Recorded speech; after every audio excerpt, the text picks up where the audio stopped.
afternoon. Welcome to 580 Sports Talk. I'm Brendan Dworzinski. He is Dan Lucero, and we are here with you for the next 2.5 hours or so today, talking all things Wildcard Weekend, Kansas City Chiefs, Big 12 basketball, What Is Wrong With You championship. All that and more is coming up today. We are off a little bit early because we've got high school hoops tonight. Our 580 Preps high school basketball game of the week doubleheader takes us to the Birdcage in Tecumseh at Shawnee Heights High School. What should be a fantastic matchup in Class 5A in the United Kansas Conference. Two old rivals, league mates once again. Shawnee Heights hosting Seaman tonight.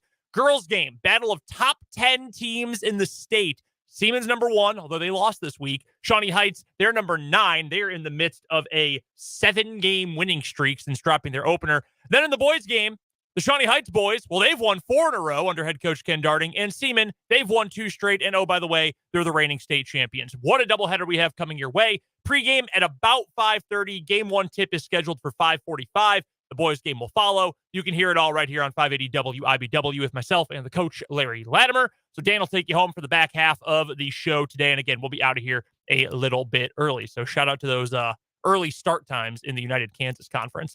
Coming up here on 580 Sports Talk today, we'll get to our predictions for Super Wildcard Weekend. We should note, because I got this wrong yesterday, we are off on Monday, Martin Luther King Jr. Day.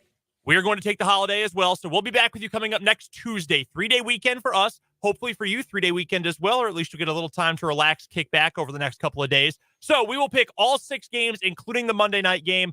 All 3 AFC, all 3 NFC. That's coming up momentarily. Also this hour, we'll talk all things Chiefs with Matt Derrick, our Herman's Meat and Smokehouse Chiefs insider. Later on the show today, we've got our weekend Big 12 basketball preview, specifically when it comes to KU and K-State. KU's got an undefeated matchup against Iowa State, undefeated in Big 12 play anyway. Meanwhile, K-State's got a TCU team that needs a win after a bad choke job earlier this week and back-to-back losses, so we'll preview both of those games. Dan's got your best bets for the weekend. 580 Sports Talk headlines brought to you by Blue Dot. We'll find our weekly winner in What Is Wrong With You, and we've got some Change My Mind on the docket coming up later on this hour as well. You can hit us up and let us know whatever you're thinking on this Feel Good Friday on the Big O Tires text line. That number, as it's been for so many years now, 785-272-9429. And the comment section is open on YouTube as well. Sports on 580 WIBW is the channel. Go subscribe if you have not yet. Comment section's open. Let us know whatever you're thinking about whatever we're talking about on the show today. And quick note for those watching the video stream yesterday, or was it Tuesday this week, because that's when he went to Bramlage Coliseum. Dan did not have a hat on today. I do not, because I washed my hair right before I left for work, and I didn't want to get a weird horizontal front of my hair part. So I ended up without a hat on today. And I've just been busy preparing for basketball and forgot to put it on. See, the listeners know you have hair, though, because you've got that little tuft that always peeks out. Yeah. And you got the snapback going too backwards, so people can always kind of that offers a little bit of a window into your hairline. I'm sure there are people probably who've tuned in and just wondered, what's with Dan wearing a hat all the time? Is he bald up under there?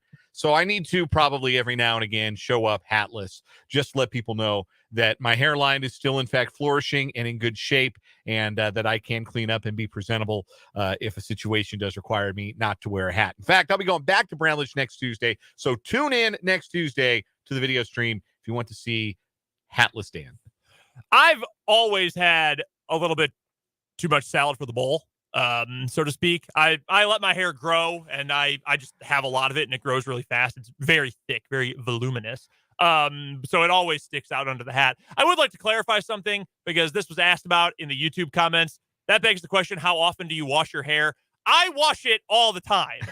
I'm a night showerer, though, normally. Interesting. I prefer, sometimes you got to shower in the morning, is what it is. I prefer to shower at night. Today, though, I showered in the morning, and I had enough time. Usually I like to sleep until the very last minute before I have to leave, because I got a bit of a commute. Today, though, I got up with a little extra time, washed the hair early in the day, all good to go. See, it is always clean, though. I'd like to make that clear. I am team morning shower. I can't function until hot water has hit my body. So I am team morning shower. The downside when you have a lot of hair, and a hair that needs to be, like, I have to put product in my hair because otherwise it just falls right in front of my face, and then I look like I have a bowl cut. I sometimes will go to sleep and wake up and it's in every different direction. It is truly a bird's nest. It is a mess. We have a text on the Big O Tires text line from the 913 that just says lame. And I don't know if that's in relation to us not having a show on Monday or you not wearing a hat or me wearing a hat. I would imagine it's not having a show on Monday, but maybe that's giving us too much credit. That could be giving us entirely too much credit. It could just be a critique of you washing your hair. That could be. Yeah, your hair care routine is whack. That's a new celebrity thing, is like just not bathing. I don't know if you've seen like Ashton Kutcher and Mila Kunis. They're like, oh yeah, we don't bathe. Like, no. Oh, okay. Yeah, I'm familiar with their whole thing. Yeah. Fun fact, their first date was in my hometown, right across the street from where I was on a first date the same day. Is that right? That is right. Priscino in LaGrange, Illinois. I'm from LaGrange Park, but, same difference. Anyway, I'm sure you were in a much more upscale restaurant across the street. I was not, but I was in a place that has a really good. Okay, we're getting way off topic here on a Friday afternoon. They do have like top 5 rated burgers in all of Chicago. Okay, so they're very good. A shout out to Palmer Place in LaGrange, Illinois. Mark, by the way, on YouTube says morning showers for him as well. I think I'm in the minority here, gang. But yeah, I just prefer it at nighttime. Feels like I'm washing all the dirt off me. Not that I'm dirty, but okay, we're going to football. We're moving on to football. We've got 6 wild card round matchups coming up this weekend around the NFL. We've got picks and we've got the spreads for all of them. In fact, I just pulled up the latest spreads from our friends at FanDuel in front of me right now. Let's jump right into it with the picks. We'll go chronological order. So we will start with your favorite team. Dan's rocking them with his hat today, the retro Seahawks hat. Seahawks at 49ers. The spread for this one, Seahawks plus 9.5. Here is the thing that could work. In theory, could work both for and against the Seahawks in this game. There is potentially going to be a downpour in this game in the Bay Area, roughly the Bay Area, coming up tomorrow. The thing that could work against them is that the 49ers already like to run the ball and probably would prefer to have Brock Purdy throw as little as possible in do-or-die playoff games. We know they're good at running the ball. We know they want to run the ball. So Christian McCaffrey and company are going to keep it on the ground. You're probably going to see Debo run the ball a bunch in this game, I would think, too. The other side of that, though, rain and just weather in general is usually considered the great equalizer. Better team speed, neutralized because it's harder to run. Good balance, great technique by your offensive linemen. They're slopping around in the mud. That's usually considered the great equalizer. I would take the 49ers to win the game outright. I think most people are. But that big spread with that much weather is definitely at least interesting. Here is my attempt as a Seahawks fan to talk you all into believing. I'm ready for it. That Pete Carroll's Seahawks are going to work some magic on Saturday in Santa Clara. Number one, setting aside the 2 results this year, Pete Carroll's record against Kyle Shanahan is actually pretty good. The Seahawks have done pretty well against the 49ers in divisional play in recent years and have had the better of that rivalry over time. So that's 1 point in Seattle's favor. So both meetings in the regular season went to the 49ers. First one was all the way back in, I think it was week 2. It was in San Francisco. They won. That was the game Lance got hurt. And they brought Garoppolo in relief. Seattle didn't play very well in that game. They did not score an offensive touchdown. Their touchdown came on a blocked field goal return.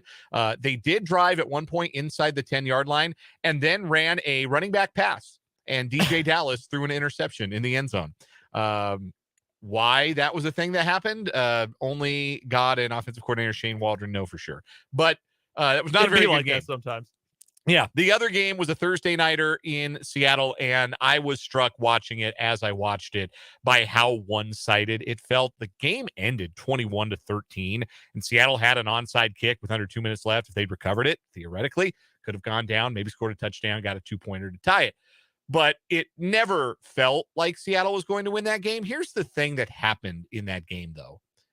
The turnover luck greatly favored the 49ers. They recovered a Travis Homer fumble late in the first half, returned it inside the 5, turned it into points, and turned what should have been a 4-point game at the half into an 11-point game. If that doesn't happen, and if Quandre Diggs catches the ball when Brock Purdy threw it right to him at midfield in the first half, could have been a very different football game. And as it was, as much as we have talked about, the 49ers, they love to run the ball. Seattle's run defense has really struggled much of the year. They're without their leading tackler at middle linebacker in Jordan Brooks. that part of the matchup doesn't bode very well for the Seahawks. But still in all, in that game, only gave up 21 points, and 7 of them came on a short field. So there's a chance that Seattle's defense, seeing Purdy for a second time and seeing the 49er defense or offense for a third time, might have some solutions, might be able to force a turnover or two on a wet day and stay in the ball game that way. Turn it into a slog, turn it into a grind. That's the kind of game that historically Seattle has enjoyed playing in and found ways to come out victorious in. That's the case for the Seahawks. The case for the 49ers is that they're a better team in all 3 phases. Yeah. And so I think they are going to win, but I think there are compelling reasons to maybe take Seahawks plus 9.5. I do think that's an interesting number. I think the 49ers, I've slowly but surely, and I think this is the opinion of many people around the NFL, it's just sort of riding the trend. I, at this point, think San Francisco is the best team in the NFC. I think Philly's really good. Philly's banged up. I've got major concerns about Jalen Hurts' shoulder because he's the better quarterback, obviously. If you're saying based on the quarterback who's got the better chance of going to the Super Bowl, it's the Eagles. It's not close. But there's a lot more that goes into it than that. Eagles have the better quarterback, but he's banged up. They've got a really good offensive line. 49ers have a very strong secondary, a phenomenal front seven, a good offensive line, and the best playmakers of any team in the NFL right now. Yeah. I mean, it's right there. Your number one receiver is Deebo Samuel. Your number one running back is Christian McCaffrey. Your number one tight end is George Kittle. That's enough. Brandon Ayuk has been really good since about the midway point of the season. He and Purdy have a good connection going. I think San Francisco is going to win. I feel like the smart bet is probably on Seattle. Rivalry game, Pete Carroll's got something waiting for this game. And Shane Waldron as well, the whole coaching staff. But generally speaking, Pete Carroll's got something holstered for this game. I think I might lean Seahawks 9.5. If it moves down to 10, I would absolutely take it. But I do think the 49ers went outright. Let's get to the next game on Saturday. 2 games coming up tomorrow. Night game. Al Michaels on the call of this one, I believe, with Tony Dungy on NBC. Chargers at Jaguars. This is one of the marquee matchups of the weekend, which is a wild sentence. Chargers-Jaguars marquee matchup. It is the game I am the most excited to watch. Oh, no doubt. And it could have major implications for the Chiefs as well. We'll talk about that with Matt Derrick in just a little bit.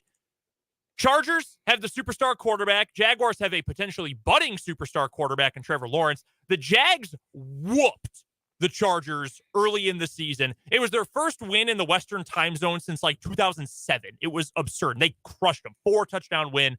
Something like 38-10 in that game. Do the Chargers have enough to, this is even more crazy, do they have enough to beat a red-hot Jaguars team, especially without Mike Williams? If you missed that news today, Mike Williams has a fracture in his back that they expect will take 2 to 3 weeks to heal. So that doesn't sound too bad, but he's going to miss this week. He'll miss at least one more playoff game, if not through the AFC Championship game. Oh, by the way, he didn't need to be playing last week. They had nothing to play for. After Baltimore lost, the Chargers had exactly nothing to play for. They were guaranteed the 5th seed, no chance to move up or down. Mike Williams fractures a bone in his back in the game for no reason. Brandon Staley is a clown of a coach, if you didn't already know that already. So they won't have Mike Williams in this game. An already iffy pass catcher group does not bode well for the Chargers. The Jaguars right now are the underdog at home by 2.5.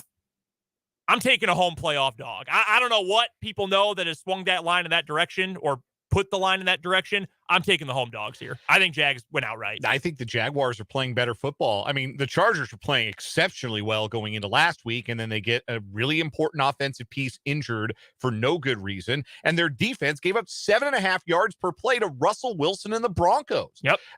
It feels like the vibes are not great. Plus, that's a cross-country trip the Chargers have to make all the way across to Jacksonville.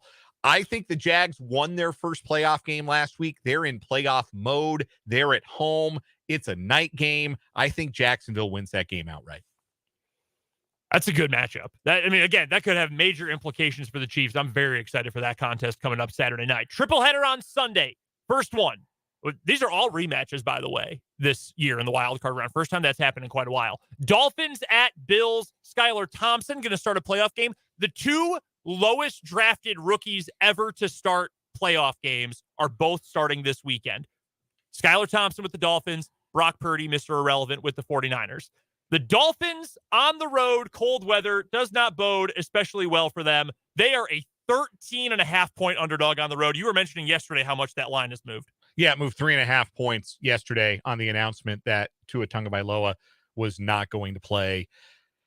I feel like Sean McDermott and the Bills can pick their final score. They can just decide when the game kicks off what they would like the final score to be, and then that can be the final score. I think they're going to be able to do anything and everything they want on both sides of the ball to the Dolphins. You know, in bad weather, cold weather, there's always the chance for turnovers, and certainly Josh Allen's been a little turnover prone at times in some bad spots this year, more turnover prone than you'd like, but still, Buffalo's a lot better than Miami. They're playing at home. And Miami didn't score a touchdown last week in what was a must-win game for them. They ended up with 11 points, and 2 of them were a pitchy woo-woo kind of accident there on the final play. So I don't think it bodes well for the Dolphins to score anywhere near what they're going to need to score to keep up with Buffalo, even if Allen does cough it up in the red zone once. So, yes, the Bills, big. You can't make the spread large enough for me. It's 13.5 right now. You can't make it big enough. I just don't know how you could trust that Bills offense, the Dolphins offense to score. Where are they going to get points from? I would love to see Skylar Thompson ball out. We said that yesterday on the show when we were talking about these matchups, but man, I just don't know where their scoring is going to come from. Bills obviously have a lot to play for. Crowd's going to be crazy. The cold weather is obviously going to favor Buffalo. That's a massive, enormous spread for a playoff game, especially between two teams that have already played twice this year. But I just don't know what Miami's going to do offensively. Second game of the day on Sunday, Giants at Vikings. Vikings are favored by 3 points, so that's pretty much Vegas saying these two teams are evenly matched, 3-point bump at home. Vikings won the matchup between these two teams earlier in the season with a 61-yard walk-off field goal by Greg Joseph. Will they do it again against Minnesota or against New York in Minnesota? I'm kind of with our friend of the program, Matt Verderam, where no outcome of this game would really be all that surprising to me, from a Viking blowout to the Vikings getting pantsed at home by a hungry Giants team. I had no idea what to make of this game. I think the Vikings are better man for man than the Giants, but the Giants might be built to take advantage of some of the Vikings' weaknesses on defense and run the ball and play keep away and keep it a lower scoring game. I'm leaning the Vikings because they're at home, but be real tempted to take the Giants spread because they could very easily win this game. I'm tempted to take the Giants with the spread, and I think that is indeed what I'm going to do for this contest. I think I'm going to bet every single game this weekend, by the way. Not like degenerate amounts of money, but just I think a lot of these are interesting, and I feel like I have a decent read on a number of them. I'm going to take the Giants here. I told you yesterday, or maybe it was Wednesday, I feel like they have one of the best routes to winning a couple of games of anyone in either conference. I think they have a favorable matchup with the Vikings. I like Brian Dable in a rematch game. I'm going to take the Giants in that one, +3. And again, just like the Jaguars, I think the Giants will win outright, although the Giants, to be fair, don't have the benefit of home field advantage. Nightcap on Sunday, Ravens, Bengals, no Lamar Jackson, maybe Tyler Huntley, but Huntley, I think, took a step back this year compared to last year. He has not been nearly as effective when he's in there. Anthony Brown, third-string undrafted rookie quarterback. Like, what do you expect from them? Baltimore's offense has been horrible to watch. Cincinnati ran, more vanilla than white bread offense last week and still were able to put up a decent amount of points, even though Burrow didn't go crazy throwing the ball. We've seen him go crazy in the past throwing the ball against Baltimore, like 2 games over 400 yards passing last season against this Ravens team with much of the same personnel, different coordinator, to be fair. 8.5 points is the spread. I'm going to take the Bengals here because, again, just like Miami, I don't know where Baltimore's scoring is going to come from. Yeah, because it hasn't really come from anywhere the last 6 weeks. That's been a problem. I know the Bengals are going to go put up a number. I don't think that the Ravens can probably match it. This spread moved a little bit in Baltimore's favor. They were 9.5-point dogs. Now they're 8.5-point dogs. The line moved a point today, which I thought was fascinating. That must have been good news on Tyler Huntley, I guess. That's the difference between Tyler Huntley and Anthony Brown, is a point on the spread line, I suppose. I was tempted at 9.5 to say the Ravens can cover that. I don't know about it at 8.5. I think the Bengals are going to win and maybe coast in the end. But I do think that the Ravens defense has a chance to make the Bengals work for it.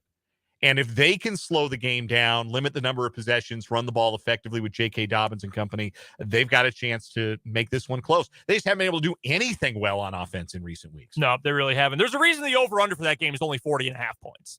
They're expecting a low-scoring game. I feel like that makes sense. I think Baltimore defensively is going to put together a good game plan.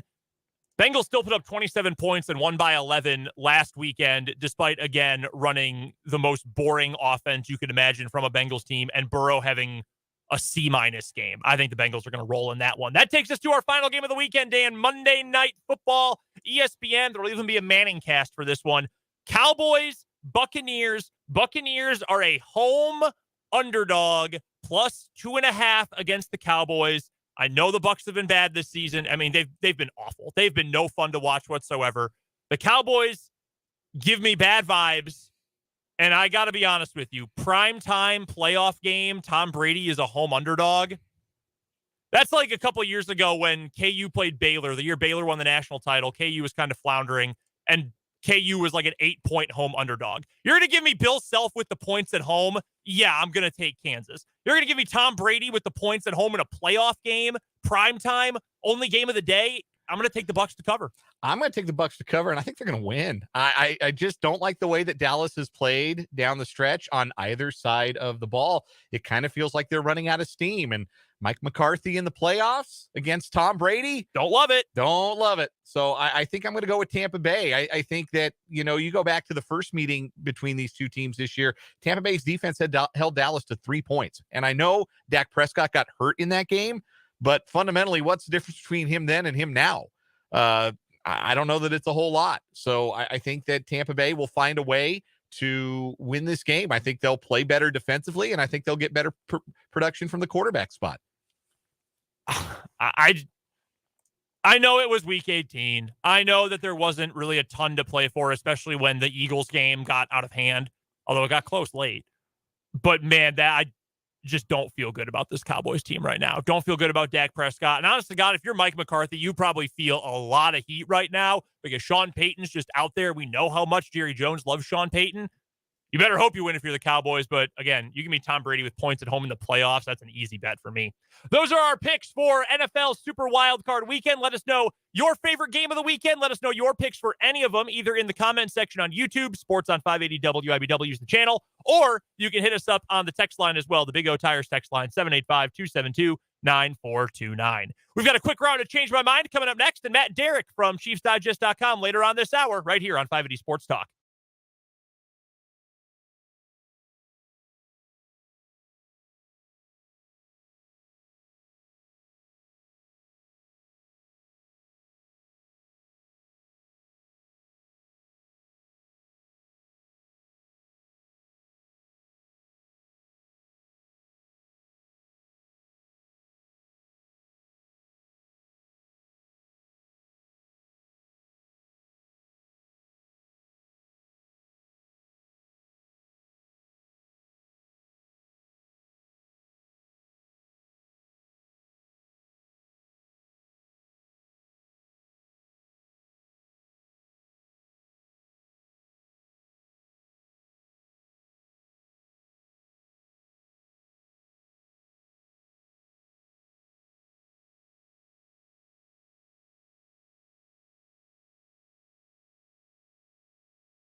Time for a quick round of Change My Mind here on 580 Sports Talk before we get to Matt Derrick, our Herman's Meat and Smokehouse Chiefs insider. All right, Dan, I teased this during the end of our Wildcard Weekend pick segment. Change my mind. Cowboys lose on Monday night. Mike McCarthy's done in Dallas. I think I agree with that take. I think that's one I can absolutely stand behind, especially if Sean Payton is ready to return to coaching. If Jerry Jones really wants to hire him, this might be the best chance he ever gets. There are a lot of rumors now surrounding Payton, a lot of noise that he really loves Kyler Murray. There was a report last night that suggests that he is genuinely interested in Denver because of their stable ownership situation and a belief that he can work with Russell Wilson. He's already had a sit-down interview with the Broncos. So this might be Jerry Jones's opportunity to get a coach that he's long wanted to have. And certainly he won't be bothered by trading the draft capital to get him in a way that still might be, I think, an impediment for the Broncos, or should be anyhow.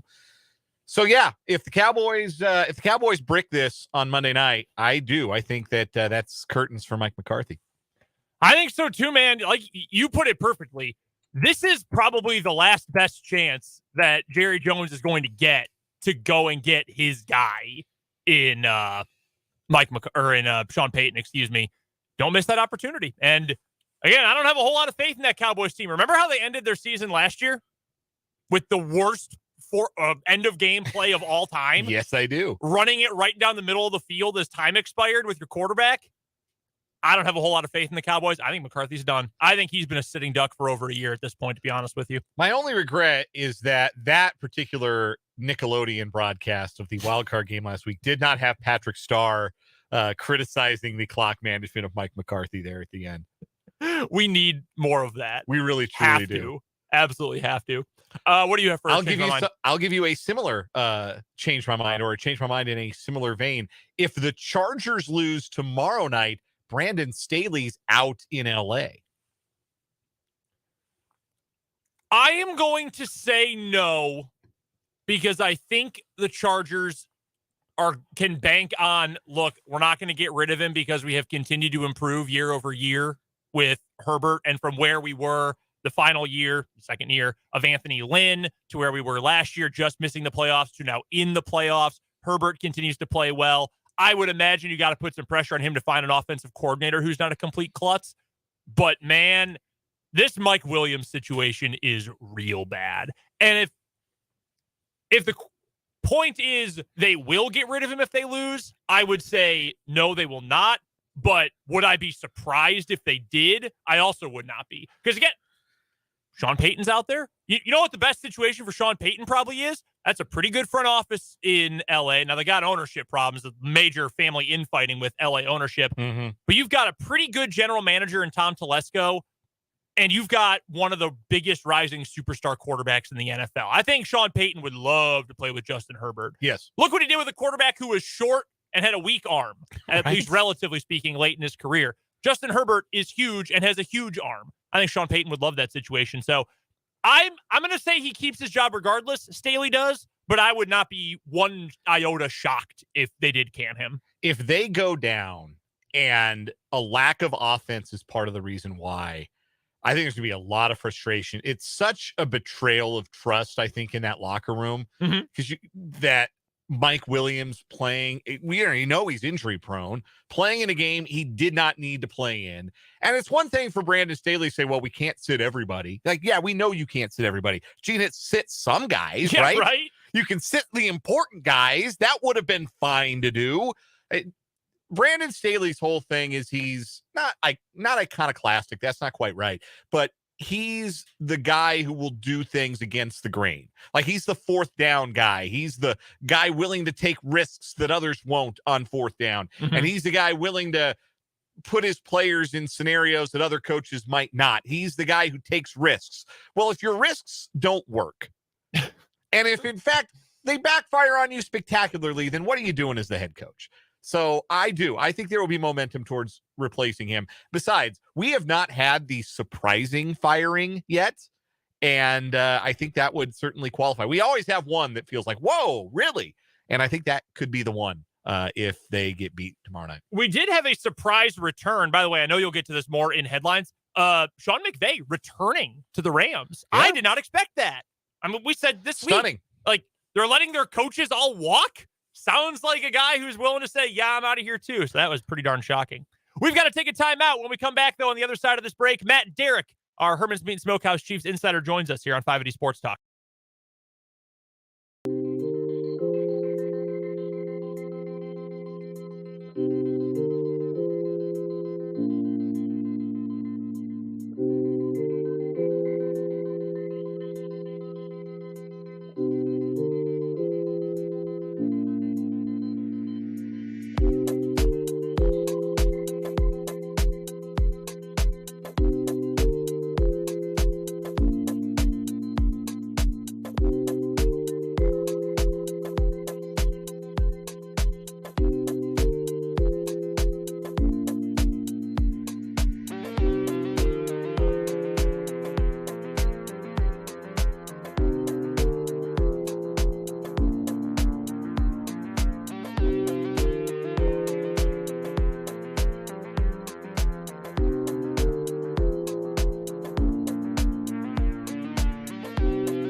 Let's go.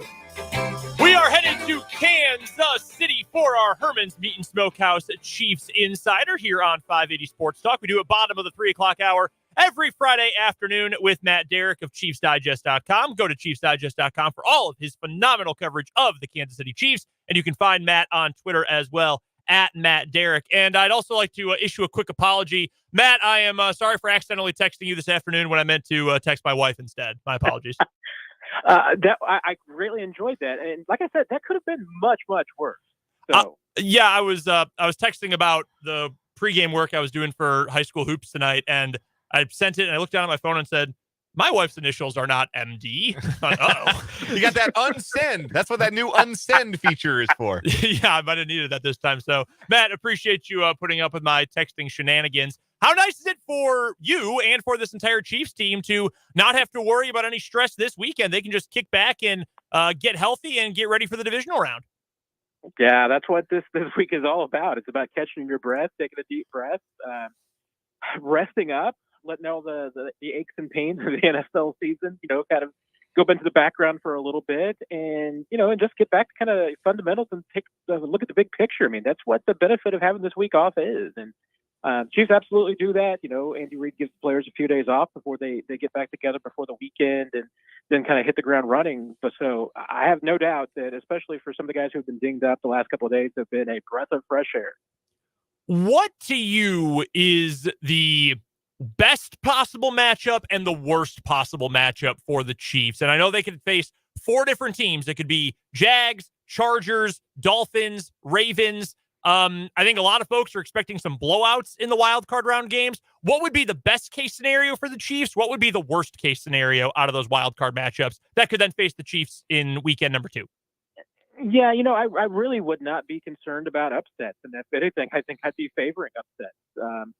Baltimore and Miami are both undermanned right now. And certainly it would seem that if they advance, it's not going to get much better.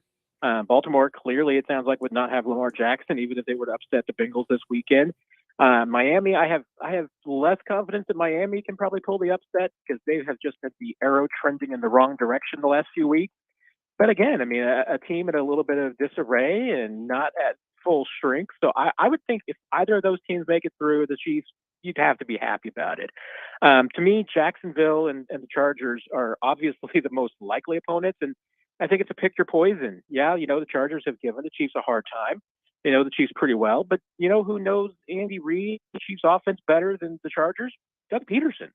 And even though that wasn't much of a contest earlier in the season between the Chargers and the Jaguars can play a little defense. Doug Peterson's tricky. I mean, that's the matchup I think I would actually fear the most, especially because, Jacksonville is, I think of all that, the healthiest. They have the least to lose. They're playing with found money at this point. The Chargers got a lot of pressure on them. If they're playing without Mike Williams, that's another blow. That's the guy that's really been a Chiefs killer in the past. I wouldn't fear as much the Chargers, but of all those 4 teams, yeah, I think the one that I would think might be the most underrated would be the Jaguars.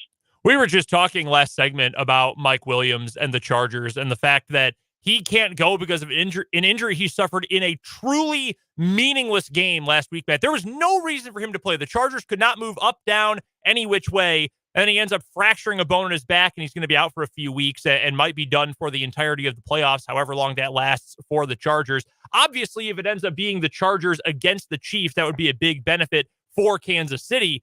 But goodness gracious, can you believe that Brandon Staley left him in and now might have cost his team big time going forward? I can't believe that still. Yeah, it's kind of amazing how much the narrative can change in 12 months with coaches and players. I mean, a year ago this time, Brandon Staley was the breath of fresh air. He was the guy who was going to be bringing analytics in the forefront and going for it on 4th down and making all these decisions and, offensive wonderkins and everything going on there. And he was going to rebuild that defense. And now look at it. I mean, now it's kind of gone the exact opposite direction. He's the guy that can't make decisions. He's brought in Joe Lombardi to build an offense that has, just diminished his quarterback and turned him into a game manager. The Chargers made the playoffs. I mean, they won 10 games, but once again, I mean, you see this. I see a team that's better than the sum of its parts. I mean, they should be playing better football than they are. And I mean, some of it I don't blame on Brandon Staley because I think some of it is inherent to the organization. I think that it's been a poorly run organization for a long time, and that starts at the top of the ownership. But even the things that they could get right, Brad Staley's not getting it right. I mean, it's a lot of it's on the coach to run the organization the right way. And sometimes I just don't know if young coordinators, unless they have great championship experience, and I don't think just 1 year with Sean McVay was enough, I don't know if that's enough to run an organization. I mean, that's why I think Andy Reid disciples do pretty well, because he teaches the guys who work for him how to run an organization, not just coach football. We're joined by Matt Derrick of ChiefsDigest.com. He is our Herman's Meat and Smokehouse Chiefs insider here on 580 Sports Talk. Joins us every Friday at this time to talk Chiefs. You can follow Matt on Twitter at Matt Derrick. Matt, this is now the 5th season in 5 in which the Chiefs have entered the playoffs with Patrick Mahomes as their starting quarterback. And in the previous 4, the floor has been the AFC Championship game. The Chiefs will, when they finally take the field next week, be 1 win away from a 5th consecutive AFC title game. Is there a year of the last 4 that this year's Chiefs team, or these Chiefs vibes, for lack of a better way to put it, kind of reminds you of a little bit? Or does it feel pretty distinct and new the way that the Chiefs enter these playoffs? Yeah, I think it's a great question because I've been kind of thinking about it myself the last couple of weeks, and I don't think it's identical, but I do have a lot of 2019 vibes with this team, and it's particularly on the defensive side because that was also a team that defensively started pretty slow, and at mid-season they really started to figure things out, and by the end of the year we're playing lights out. This defense isn't that. I mean, they're not, that defense by the end of the year, you could argue, was maybe one of the top 3 defenses in the league. They're not quite there, but they're getting there. I mean, to me, this is a defense that's playing well enough to win a Super Bowl. The question is just going to be, how far can they take it? And I think, honestly, this offense is playing better than the 19 offense was late in the season. So, to me, it's you give a little take. I think the offense is a little better. Maybe the defense is a little worse, but as a whole, you need to be scoring in the playoffs. You need to have the offense that's not to be stopped by anybody. And if you can get lucky, and lucky is, creating some turnovers, making some negative plays on defense, that will help go a long way. And then certainly Chiefs did that back in 2019. But I think there's a little bit there. I mean, this isn't like, the 2018 team where you just weren't sure if they had it to win the big one. This team you feel comfortable with. And probably, like I said, not 2020 and 2021 just doesn't ring the same because I think this team is, honestly, I think it's been better than both those teams. What reason would you say is the most important reason for the Chiefs' defensive improvement here down the stretch? The thing that has grown or improved the most to give you the most confidence that it is, in fact, one of those defenses? I mean, it's hard to overlook the pass defense numbers and the fact that the Chiefs were able to rack up so many sacks so late in the season. I mean, yeah, you saw a lot of them coming against some inferior quarterbacks and maybe some struggling offenses. And the one day that they needed to get sacks was against Joe Burrow, and they didn't do it. But still, you get 55 sacks, you're second in the league in that category. You're doing something right. So that, to me, I mean, if they're able to continue that, and so much of it starts with Chris Jones. If Chris continues to be able to get the penetration inside and getting the matchups that he's getting and still winning some of those double teams, by the way, if he's able to do that, it just makes life easier for everybody else. They get the pressure on the front end. It makes life easier for those young corners. That's where it all starts to me. So I still kind of stand by the idea that if we look at the Chiefs getting knocked out of the playoffs at some point, wherever it is, I'm going to be looking at those sack numbers because there's a pretty good chance that they just didn't get pressure on the quarterback that day.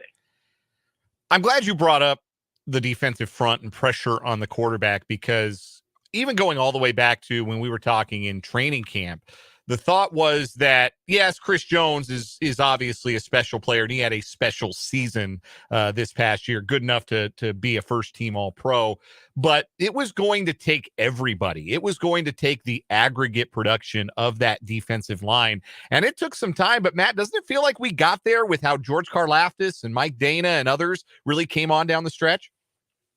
Yeah, I mean, you talk about it. We're talking about a team that had 55 sacks, and 39 and a half of those had to come from somebody who wasn't Chris Jones. That's still pretty good. That's a big number of sacks, and yeah, they came from a lot of different places. They came from your secondary. They came from your linebackers. They were kind of spread around amongst all those front. It came from some of your rookies. It was a group effort. I mean, there's no doubt about it. This is not a pass rush. While I say it's not a pass rush built around one guy, it is with Chris Jones. But it's not like, some teams are just built around that edge rusher that gets home and you're counting on that one player to make the majority of the plays and set everything up. This is different. I mean, creating your pass rush from the inside, there's only a couple of teams that, rely on that. It's one of the teams that have the superior defensive tackle and the guy that can do that, the Aaron Donalds, the Chris Jones. So it's a different approach than most teams have. But that's the other part of it is that with Frank Clark, I think at this point in his career, and George Karlaftis in the early portion of his career, neither one of them are the guys that you would expect right now to be double-digit sack guys. So, you're counting on a lot of, role players and everybody chipping in. And late in the season, they started getting that. Couple more questions for Matt Derrick of ChiefsDigest.com. He joins us every Friday, bottom of the 3 o'clock hour, for our Herman's Meat and Smokehouse Chiefs Insider. Matt, what do you make of those all-pro teams? 6 Chiefs end up named all-pros. 4 on the first team, 2 on the second team. In case you didn't see them earlier today, Matt, obviously you did. It's Patrick Mahomes, Travis Kelce, Chris Jones, and Tommy Townsend on the first team. Meanwhile, Tooney and Humphrey make the second team. What do you make of those nominations, Matt, for the Chiefs? Yeah, there's a couple of things. One, on the offensive side, I think you will probably be safe in preparing yourself for Patrick Mahomes to be the Offensive Player of the Year and MVP. Well, maybe not OPY. Maybe they'll give that to Justin Jefferson. But MVP, no doubt. I mean, I think that Mahomes is going to win that based on this voting. Usually it goes to the quarterback, and he got 49 of the 50 first-place votes. So that's a good sign for him. What I'm really intrigued about is going to be for Defensive Player of the Year, because I think Chris Jones is going to do better in the voting than I anticipated. I mean, I thought that was always going to be a tough haul for him because, it typically goes to the edge rushers and somebody with more sacks than him. But he got 49 first-place votes. And, Nick Bosa got 49 as an edge rusher. Fred Warner was the top vote getter at linebacker, but he wasn't up there. Sauce Gardner was top at cornerback, but he didn't have that many votes. I think this is probably Chris Jones versus Nick Bosa for Defensive Player of the Year. And I think Chris got a chance. I mean, at this point, I'd probably say it's 50-50. All right, Matt, we've got 2 rapid-fire questions for you, then we'll let you go. Number 1, are you a believer that Offensive Player of the Year should be a non-quarterback award since quarterbacks almost always win MVP? I hate the names of those awards because I feel like if you're the MVP, you should be either the Offensive or Defensive Player of the Year. Mm-hmm. So they need to change it. But, yeah, I mean, in principle, I agree with that concept just so that the quarterback just doesn't win everything.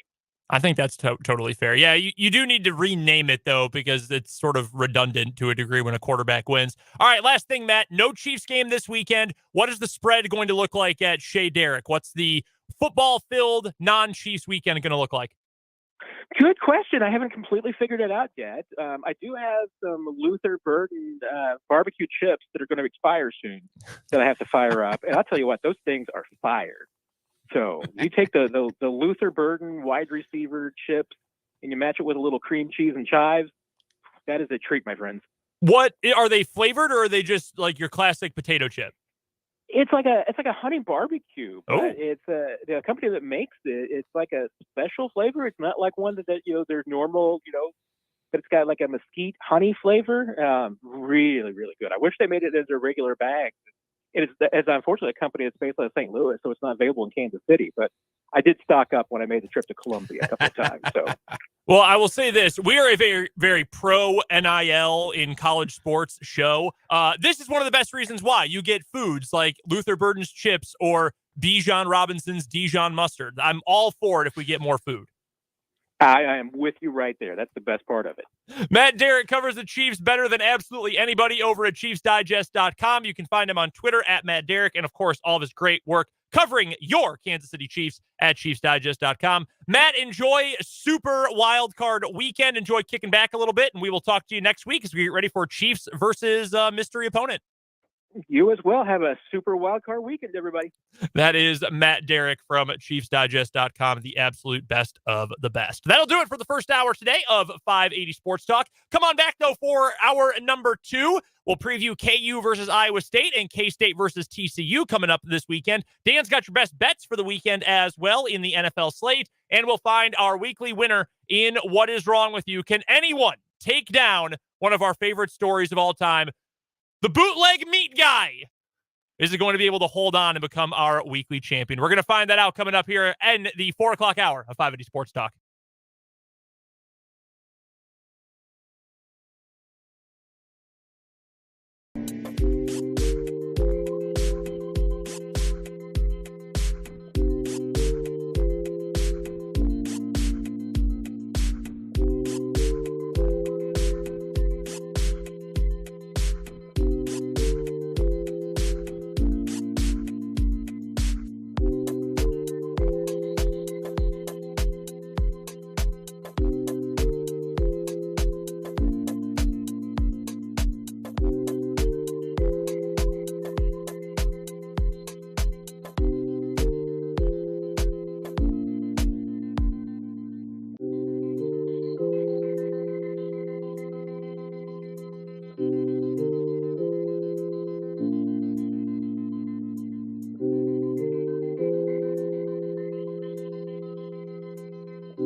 Hey now, 4 o'clock hour of 580 Sports Talk coming your way. Brendan Dworzinski, Dan Lucero, two-man power trip here with you on this feel-good Friday afternoon. Heading into a long weekend.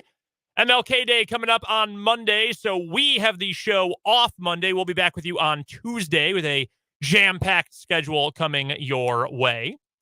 This weekend, of course, you'll be able to hear Kansas State Wildcats men's basketball right here on 580 WIBW. That's coming up tomorrow afternoon, and we're going to preview that game coming up here in just a moment. We'll also look ahead to KU versus Iowa State this weekend. KU-K-State is next Tuesday, just a few days away now. So we'll preview our local Big 12 hoops coming up this weekend. We'll find our weekly winner in What Is Wrong With You, and we've got your best bets for NFL Super Wildcard Weekend as well. All coming up here this hour on 580 Sports Talk. And in addition to the show off on Monday, we will be off a little bit early this afternoon as well. Done right around 5:30 for pregame coverage of our 580 Preps high school basketball Game of the Week doubleheader between Seaman and Shawnee Heights at the Birdcage. Myself and Larry Latimer will be on the call of the doubleheader tonight. Should be a phenomenal night of basketball out in Tecumseh, and you'll be able to hear all the action right here on 580 WIBW and FM 104.9. Of course, you can chime in and be a part of the show today on the Big O Tires text line. You know the number, 785-272-9429. And on YouTube, Sports on 580 WIBW is our channel name. Comment section is wide open. Let us know whatever you're thinking about what we are talking about on the show today. Any fun plans for you guys to watch football or do anything else this weekend? There will be some football and some basketball on the televisions at Lucero Manor. We probably got to get the Christmas trees down. Yeah, probably. It's time to get those down. I like having them up. One of them really more of a winter tree.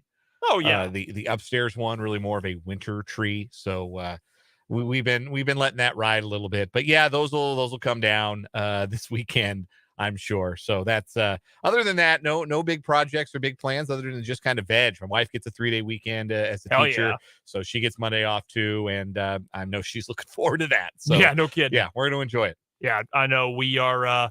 We're going to do the same at Shea Dworzinski, although I'll be working on Saturday afternoon. I'll be at Allen Fieldhouse for KU versus Iowa State. So you know the drill. That means live reaction show coming up after the press conferences, after the game, live from Allen Fieldhouse. That's on our YouTube channel, Sports on 580 WIBW. Again, subscribe. Perfect time to subscribe. So then Saturday, when the KU game is over, you'll know exactly where to go to see the post-game recap video. Written recap and post-game audio will, of course, be available to you as well at 580WIBW.com. Let's jump into it then with the college basketball coming up this weekend. I'll let you pick KU or K-State first today. Which game's first on the calendar?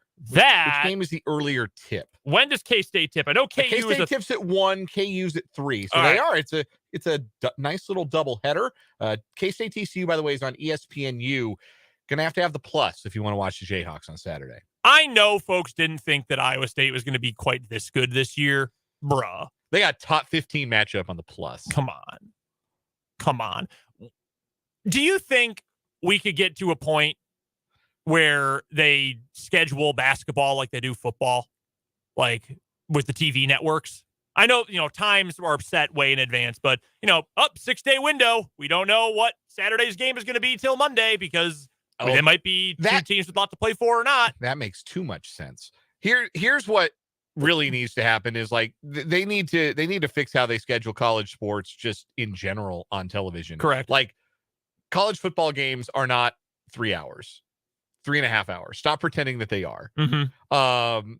College basketball games very rarely 2 hours. The worst. Like scheduled 2 hours and 15 minutes. At least with this, being on the plus at 3:00, KU fans aren't going to have to search around to find the tip-off. They know where the game is going to start. You're not going to have to, you go to ESPN2 and like, we're going to tip this on ESPN News.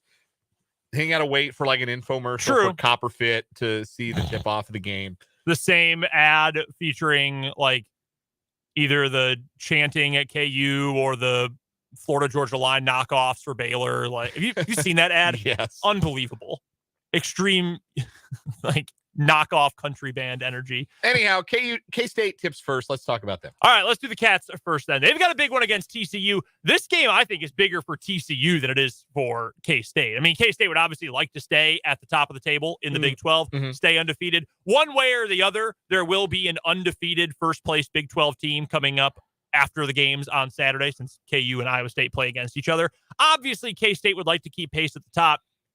TCU, though, who just earlier this week, we, among others, were saying, yeah, they still have a great chance to go on and win the conference this year. And being 3 games out, not even a third of the way through the Big 12 schedule, is not a death knell, but we know how grisly this conference can be. And even West Virginia and Texas Tech are probably going to win 5+ games in Big 12 play in all likelihood. They got to beat someone. They can't beat teams worse than them because they're probably the worst 2 teams in the league. So they're going to end up they're going to be losses for KU, for K-State, for Iowa State, for Texas, all throughout the Big 12 season. So TCU's not out of it with a loss.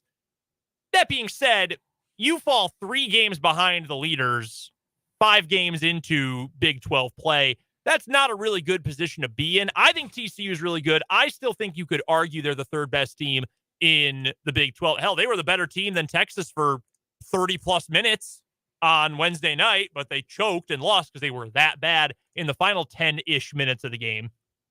So I think really TCU needs to win this game needs it more than K-State does. The 2 big questions I had for this game. One is more matchup related than the other. The general one is, can Noel and Johnson stay hot, specifically against who Ken Pomeroy calls the 4th best defense in the Big 12? His numbers say that. He specifically does not say that. The other question, matchup specific, can the Wildcats limit Eddie Lampkin in the post? Lampkin was not great for TCU against Texas. Texas, obviously a very good defensive team, has a lot of size, a lot of length in the post. Lampkin was not great, and in fact blew a layup that I think was the true turning point of the contest and pushed Texas on to win. We've talked a lot about how K-State does not have the true classic big man 5 center. They've got plenty of guys who can do it. Ezeola's been good down low. They've been able to get different guys in different spots, matchup related. Do you think they can shut down the potential of Eddie Lampkin to be able to shut off the post, focus more attention on the outside, and come away with the win? So I'll handle that aspect of it first, because going back to Tuesday night, K-State was kind of manhandled on the offensive glass by Oklahoma State. They gave up 16 second chance points to the Cowboys. And that was with Oklahoma State not having the services of the leading rebounder of the conference, Moussa Cisse. Although the rebounding margin was dead even at 42, it was still tough sledding on the offensive glass both ways for K-State. Now they go up against Eddie Lampkin, who is one of the best offensive rebounders in the entire country, never mind the Big 12.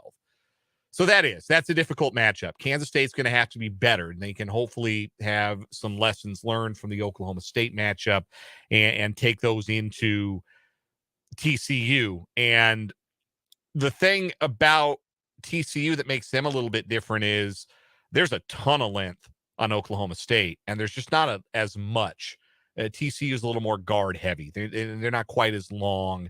Lampkin's going to be the guy that hoovers up a lot of their rebounds, but if you work hard on the glass, you can potentially neutralize that a little bit. They're certainly going to have to. I don't think they can have a 16-point differential in second chance points. No way. And beat this team. The other thing that's interesting, though, is I don't necessarily disagree with your point that TCU needs this game more than Kansas State, but I don't think Kansas State is approaching anything as though they are playing with house money right now. That's after true. Their 4-0 Good point. Big 12 start. I think if the goal was to make the tournament, then yeah, you are playing with house money a little bit, because K-State's well on their way to being an NCAA tournament team. But right now, Joe Lunardi's got them as a 3 seed in the bracketology, and right now they're tied at the top of the Big 12 conference. Why not go win the freaking Big 12? And if you want to win the Big 12, you know what a great way to make that possible is? Go to Fort Worth and win. Not the most menacing building in the conference, not a team that I think is going to make it as hard for Kansas State to score as Oklahoma State did on Tuesday night. Like, there are a lot of good reasons to pick TCU in this game, starting with it is a home game for them, and they do have an element of desperation. Maybe K-State will be missing that. We'll see. But, man, betting against Kansas State right now is not something I feel very good about doing. No, I would agree with that. And I guess the point, because you're 100% right about K-State, playing to win, they're not happy to be there. And I definitely understand that. I guess I know you weren't saying that. I just think there's been a bit of a mindset, a tonal shift around how we talk about K-State and how probably K-State talks about themselves. Yeah, and that's totally fair. I think TCU might, and again, it's too early to be playing with desperation, but I think there might be a little bit more of an air to that, or of that, when it comes to TCU. Man, do they have a spread out for this game right now? That is a great question. It might be a little bit early for that. Although it's less than 24 hours, only 21 hours till game time. So they might have one out. I think, oh my gosh, this is tough. We are going to get a really fun matchup of superstar perimeter players, though, with Noel and Johnson to a degree, and Mike Miles. That's going to be fun. Love to get matchups of really good guard play. I think I might lean TCU in this game. But even after the really good start to the Big 12 season for road teams, and no, at least FanDuel does not have a spread out yet for that game. Despite the really good road start to the season, home teams have started to win a little bit more over the last week. KU with a road, or a home win, I should say. Texas with the home win over TCU. Baylor held home court as well. So it's evened out quite a bit. I think I will lean TCU in this one. And that's not a slight against K-State. It's not. And just kind of playing the percentage chance of winning or losing a set number of games in the Big 12. It's really hard to go 5-0 in the Big 12. Yeah, I'll lean TCU, but 1 to 10, I'd put it like a 2 confidence. I think K-State's got a good chance to win this game. I do too. We talked about it with KU the other day, but I think K-State matches up pretty well with most things other teams can throw at them as well. Similarly to KU, I just want to see them against a classic big man in the post. Yeah, and I think Lampkin's a good test. As long as they don't get completely overwhelmed in the rebounding margin or in the second chance points margin or on the offensive glass and give TCU too many second chance opportunities, I think they got a great chance to win this game. 3:00 tip-off in Lawrence at Allen Fieldhouse again. Your boy will be there for that one. KU versus Iowa State. Top 15 matchup. Iowa State's 14th. KU is second. Iowa State's defense is mean. It is nasty. They play hard. They make things difficult for you. And that is something that I think KU should be concerned about, because teams that play kind of that tough, annoying brand of defense, like Oklahoma for a degree, or for an example, to a degree, I think give KU more problems than anybody else does. And I saw, it might have actually been CJ who mentioned this on Twitter, CJ Moore, who we talked to yesterday, during the KU Oklahoma game the other night, that you don't see things look difficult for the KU offense very often. Like, they might not be shooting the ball especially well. They might be making mistakes, maybe defensive lapses, but rarely, at least this season or in recent years, have you seen the KU offense just struggle to get going and struggle to get looks. That's what Oklahoma did. Iowa State, to me, is very similar in the sense that they can just make things uncomfortable for you. They, as Bill Self put it today, they guard so hard. Their effort level off the charts. TJ Otzelberger, yeah. I always forget if it's Otz or Oates, but I think it's Otz. They play, again, nasty brand of basketball. He coaches them up really well. Very effort-oriented, I think. I don't know that they've got a ton of dudes that scare you offensively. Obviously, to me, KU's got the advantage in that department. This is not going to be, at least I would expect, a classic, KU's at Allen Fieldhouse. They'll roll over anyone. They'll win. I think Iowa State's got a real good chance to win. I'm a little bit more confident in KU to win this matchup because I don't fully trust Iowa State. This feels reminiscent to me of last year's Iowa State team where they were good. They were much markedly improved, but eventually it was going to tail off.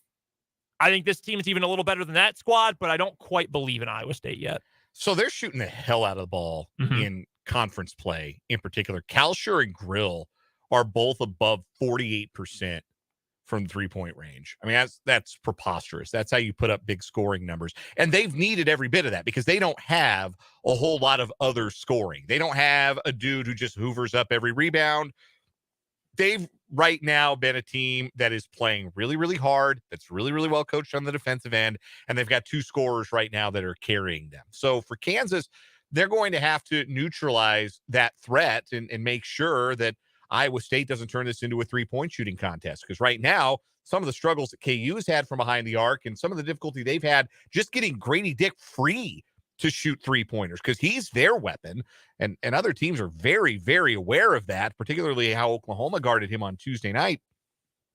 You don't want to turn this into a 3-point shooting contest if you're Kansas. So they've got to find ways to make Kalsher drive on them, put it on the deck, and make sure that he's not raining in threes. And then just know that Caleb Grill's not the guy you can help off of.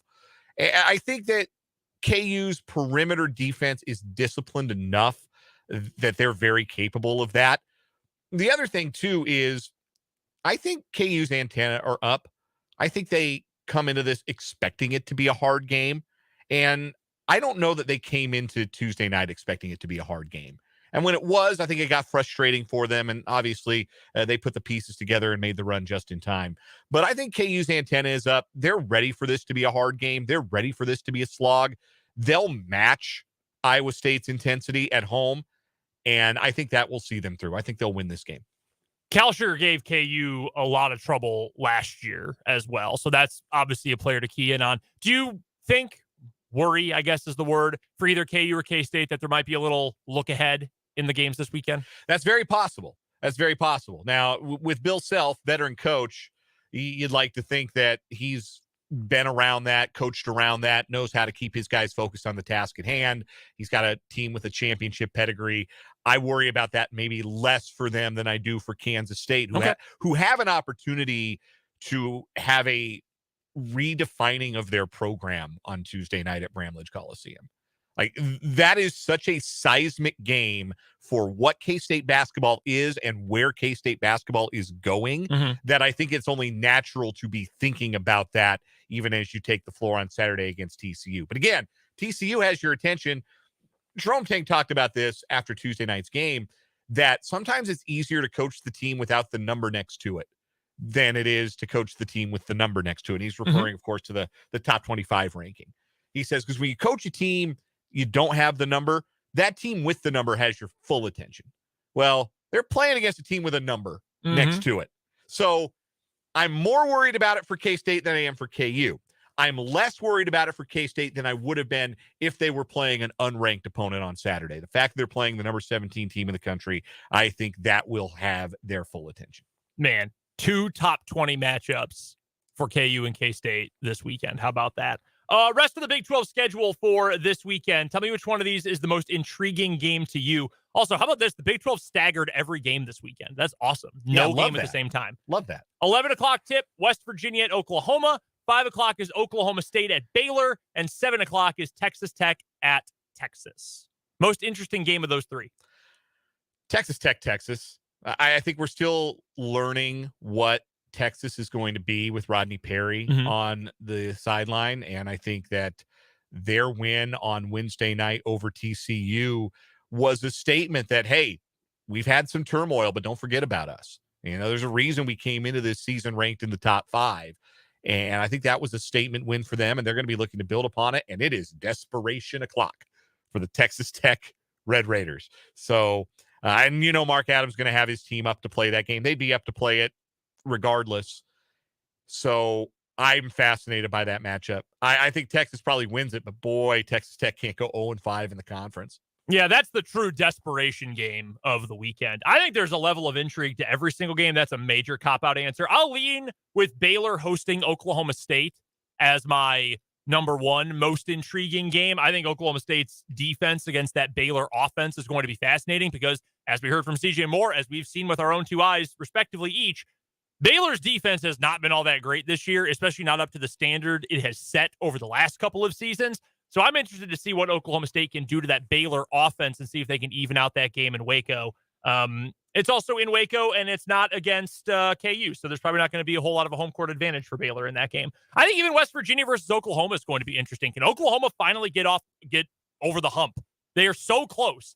3 losses in league play by 8 combined points. Like, at some point, you would think they're finally going to figure it out, go on a little bit of a run. So we'll see against a West Virginia team that also really, really needs a win. And just fired a longtime assistant coach this week. Great Bob point. Huggins fired a guy who'd been on his staff working with him for a total of 24 years, like going back to the Cincinnati days, these guys. And Bob Huggins fired him this week. So, yeah, with that going on, if they lose this week, West Virginia becomes team turmoil in the Big 12. Yeah, that would be a disaster for the Mountaineers. We've got to take a quick break. We'll find our weekly winner and what is wrong with you coming up next here on 580 Sports Talk.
It's time to find our weekly champion in What Is Wrong With You. Brendan and Dan here with you. Our current champion for the week in What Is Wrong With You is the Ribeye Robin Hood, the gentleman in Ohio who stole a full shopping cart full of meat, various beef cuts from a Walmart grocery section, took his cart, filled a roller bag suitcase with said meat, or as much as he could fit in it anyway, threw the rest in a dumpster, was arrested at the bus stop across the street and said, I steal from Walmart and then sell the cuts of meat to local restaurants at half the price. He also, by the way, has been arrested 70 times in his apparently lengthy criminal career. And if you are watching on YouTube, real quick, we got to get it up. Do it again. We got the meat picture. It is on the YouTube stream, Sports on 580 WIBW. It is a suitcase packed with a dozen or more different types and cuts of meat and meat products. It is truly, truly sensational. That is our winner right now for the week. My story today, Dan, is going to take us to another Walmart. In fact, this time we're going to Florida, though. Naturally. Florida Walmart and Ohio Walmart are probably very similar, to be completely honest with you. We're going to Pinellas County, where a woman from the town of Newport Richey, one of our favorite locations on What Is Wrong With You, True. was accused of leaving a bag containing fentanyl at a Walmart. According to an arrest affidavit from the Pinellas County Sheriff's Office, 40-year-old Karen Broadmerkel was allegedly captured on surveillance video dropping a zippered container with a Paw Patrol design on it in the pet food aisle when she leaned over to look at some items on the shelves and just fell out of her pocket, couldn't hold on to it. And, pretty inconspicuous. Oh, yes, it is in a Paw Patrol bag, like the show the kids like. Oh, yeah, couldn't be anything sinister in there. Well, she left the store and then called it to say, oh, hey, I dropped my bag and I'm going to come get it. Please hold it for me. Well, the sheriff's office, while this is going on, was asked to respond to the store to inspect the abandoned property. And since it's Florida, you know where we're going with this. Deputies said the container allegedly contained multiple plastic bags with a white powdery substance, 2 containers with an unknown substance, a glass pipe, aluminum foil, metal, and plastic straws, razor blades, lighters, and scissors. Deputies say Broadmerkel denied owning the bag or anything that was inside of it. The white substance allegedly tested positive for fentanyl. The other items were sent in for testing. She was eventually booked into the Pinellas County Jail and charged with possession of a controlled substance and possession of drug paraphernalia. She is out on bond. I don't own what's in that bag. Right. But I need you to not give it to the police and to hold it for me and be very careful with it. You called the store and asked if you could come back for it. What do you mean it's not yours? We have you on surveillance with this bag. What do you mean you don't own it? That's always one of the funniest excuses to me. No, it's not mine. I was holding these drugs for a friend. What's your story today? We are going to Bristol, Connecticut, where a gentleman tried to order drive-thru at Palma's Diner. One problem, Palma's Diner is not a drive-thru. He just drove through it. Oh, yeah, and he was driving a stolen police cruiser. So a police vehicle was stolen during an investigation into a carjacking Thursday afternoon around 12:18 p.m. It was a carjacking that occurred in Farmington. A police vehicle, SUV, was stolen, and there was a pursuit. The suspect, who was driving the police SUV, then crashed into Palma's Diner. A little corner spot, drove right in through the front door. Oh, no. Apparently, what had happened was in Farmington, there was a officer response to a reported motor vehicle complaint. Officers were then notified that the car crashed into a rock wall in the area and the driver fled. Then the driver allegedly tried to steal multiple cars at knife point from an apartment complex before ultimately taking one of those cars and driving off. And a man was injured in that exchange, taken to a nearby hospital. The man, 39-year-old Jimmy Shoemaker Gonzalez, headed into Bristol, where he was found by officers and taken into custody. It's unclear how he then ended up in a police vehicle. He's charged with larceny in the first degree and is being held on a $1 million bond. Everyone who was in the diner is safe. Okay, well, good. Glad to hear about that. Ooh, $1 million bond. Hello. So this guy was trying to carjack people, did carjack somebody, got pulled over, and then was taken into custody. And then the next thing you know, he's behind the wheel of a police SUV. How'd this happen? Goodness Got gracious. some blanks I need the Bristol police to fill in. Gonna need to take you in for a little extra questioning here. All right, who you got for today? Both of these stories are really good. I'm going to go, though, with the woman with the drugs who called Walmart and say, hey, can you hold that for me? I need to come back and get it. I will be right back in the jiffy. And came through and they're like, well, looks like these bags got a lot of drugs in them. Yeah, by the way, if you were going to call the police about them, can you please not? Yeah. Don't worry. I promise it's all legal. Yes, everything that is in that bag is above board. Don't worry about it. It's not your business. Just hold it for me. Source, trust me, bro. Does that beat No, the Ribeye Robin Hood? absolutely not. It does not, and it is our winner for the week. That is going to be a tough story to beat The meat for the month of packer. January. The meat packer stays the winner per the 785 on the Big O Tires text line. Absolutely love it. That is our winner for What Is Wrong With You. I'm out of here. I'm headed to Tecumseh for some high school hoops. Dan is sticking around, though. He's going to take you home today. We're done at 5:30. He's got your best bets for Wildcard Weekend coming up after this on 580 Sports Talk.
.39 on 580 Sports Talk.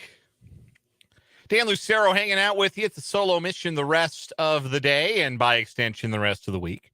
Brendan Dworzinski off to Shawnee Heights High School for tonight's 580 Preps Friday Night Hoops game of the week. Shawnee Heights and Seaman. Great to see that old rivalry renewed in the United Kansas Conference. And Brendan and the coach, Larry Latimer, will be on the call from the Birdcage tonight. They'll go live roughly 5:15, 5:20, give or take. So we will hear from them when they are all set and in position and ready to bring you basketball tonight. In the meantime, in between time, still got a little bit of a 5 o'clock hour for you today. In that shortened 5 o'clock hour, we'll have our Blue Dot of Kansas headlines, and we'll wrap up the week with some spare thoughts, a final word or two. But here in this segment, with the NFL's Wild Card Weekend upcoming, I don't know if you're aware of this or if you were keeping track, but you are listening to the Golden Pipes of the Sports on 580 Football Picks Champion of 2022.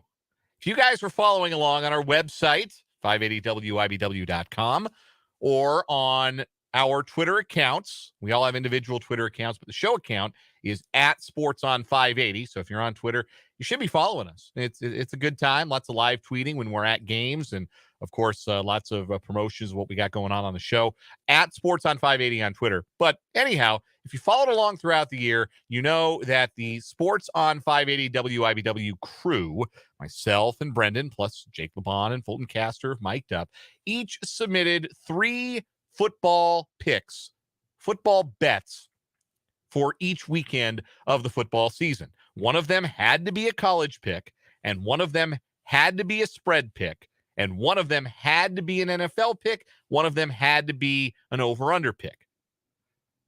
But as long as you had at least one college game and at least one over-under, you could pick whichever games that you wanted. Anyhow, I won the competition. It wasn't even close. I blew everybody out. Blew everybody completely out of the water. I know you are surprised perhaps to hear that, but just know that I was utterly dominant in the pick'em pool for this past year, and I am very proud of myself for that. Anyhow, in that spirit, because it is Wildcard Weekend, I thought I would offer a few of my favorite bets for this coming Saturday, Sunday, Monday, the Wildcard Weekend, which I have refused to refer to as the Super Wildcard Weekend out of general principle. It's not super because you added 2 crummy teams and stuck them in the playoffs, or because now we have a playoff game on Monday night. That doesn't make it super. Stop saying that. There's only one super weekend in the NFL. It's for the Super Bowl. This is just Wildcard Weekend. You just added 2 teams that don't really belong in the playoffs. Generally speaking, I don't believe that this year because the 7th seed in the NFC is the Seattle Seahawks, and I have a very different opinion about them, as you may be able to imagine. Anyhow, best bets for the weekend. Let's get to it. Seattle, San Francisco is the first game of the weekend. I've got a touchdown prop for you I like in that one. George Kittle to score a touchdown. The odds on FanDuel right now are plus 155 that George Kittle finds the end zone. The reason I like this bet is, well, George Kittle finds the end zone against the Seahawks quite a bit, including in the most recent meeting between these two teams on Thursday Night Football in Seattle just a few weeks ago. The other reason that I particularly like this prop is because Seattle's linebackers are responsible generally for keeping track of Kittle, and also their box safety, Ryan Neal. Well, Ryan Neal's been banged up. Jordan Brooks is Seattle's best linebacker. He's not playing in this game. They've got Tanner Muse, who you may recall from Clemson. You may also recall him being a Raiders draft pick under Mike Mayock and then released before he ever even played a game for the Raiders. Anyway, he's starting games for the Seattle Seahawks at linebacker next to Cody Barton. It's not a real talented or athletic position group right now, and I think they're going to have a lot of trouble keeping track of George Kittle. Kyle Shanahan is great at scheming Kittle open, and I don't think he's going to have to work too hard to do it against the middle of the Seattle defense. I think, however the game goes, whether or not Seattle's able to pull off the upset, again, I'd love to be more optimistic than I am on the subject. I think they can keep it close, but that's as optimistic as I'm willing to be. I still think Kittle finds the end zone. Even if it is a rain-soaked Saturday afternoon and evening in Santa Clara, they get close down by the end zone. I bet Brock Purdy can find Kittle for something short over the middle for a score. So George Kittle to score a touchdown, plus 155 on FanDuel. And again, what that means is if you bet $100 that would happen, you would win $155. If you bet $10, you would win $15.50. In the Chargers-Jaguars game, my favorite bet for this one is very simple. Jacksonville on the money line. They are plus value on the money line right now. Plus 118 to win outright. 2.5-point underdogs at home on a Saturday night with Los Angeles on a short week, having to go across the country and without their best field-stretching wide receiver in Mike Williams, who suffered a back fracture in a game he didn't even need to be playing in and will likely miss the entirety of the playoffs, even if the Chargers were able to make a Super Bowl run. I really like this spot for Jacksonville. I think they come in playing really good football. Trevor Lawrence seems to get more and more confident as the week goes on. And I don't think, even though this is his first playoff game, and Justin Herbert's too, I don't think Lawrence is going to shy away from the moment. He's played in some big games, you might recall, in his college career. I don't think he's going to be afraid of the moment. And I think he and the Jaguars are going to beat the Chargers outright. So I like the Chargers on the money line, plus 118. That's my favorite bet from that game. The Sunday action, the Dolphins and the Bills. So yesterday, we talked about this on the show, that the Bills were 10-point favorites, and then half an hour after it was announced that Tua Tagovailoa was not going to play, the Bills were then 13.5-point favorites. So this is a game where it feels like the Bills are overwhelming favorites. I actually bet this game as the action was moving. I got the spread at 11.5 points.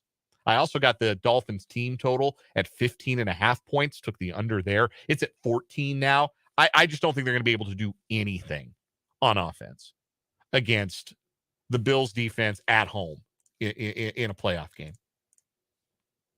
So the spread right now is 13.5. And you can bet Buffalo to cover that at minus 115, but I think they're going to win bigger. I'm going to buy some points or sell some points. I like the alternate spread, Buffalo by 16.5. I think they're going to win by at least 17 points. I got Buffalo by 16.5. You can bet that plus 120 right now at FanDuel. Again, $100 bet, $120 return. $10 bet, $12 return. I think the Bills are going to dominate the Dolphins, and they will win by as many points as they care to, and I think that's going to be a pretty big number. So Bills alternate spread, minus 16.5, is the bet I like best in that one. Giants, Vikings, I genuinely, your guess as good as mine as to who's actually going to win. I got no idea. I have no feel for this game. I know the Vikings won a last-second 61-yard field goal on the final play of regulation in the regular season meeting. I think things could certainly be different. The Vikings are 3-point favorites. That's the usual cushion a home team gets.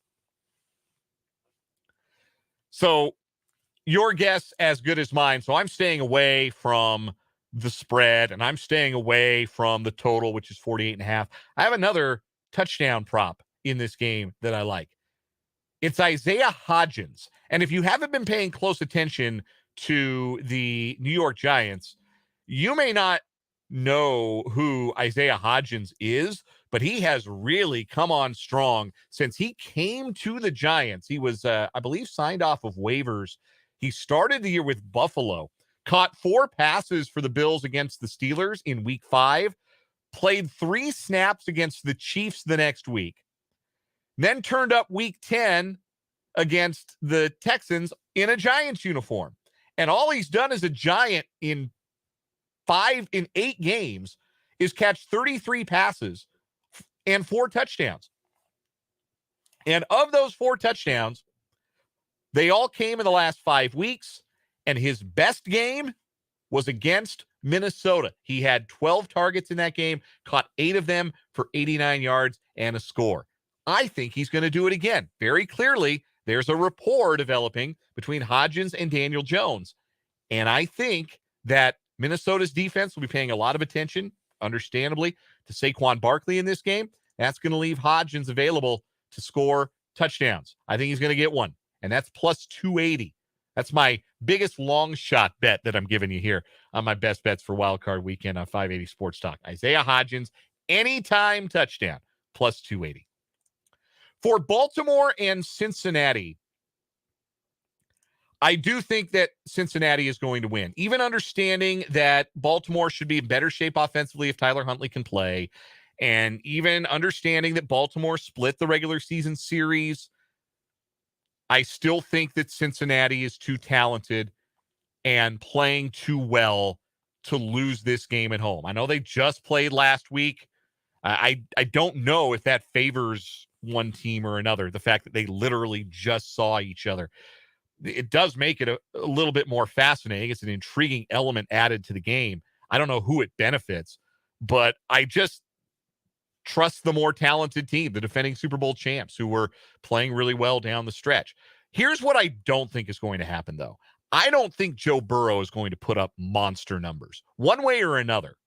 I don't think this is a huge Burrow game.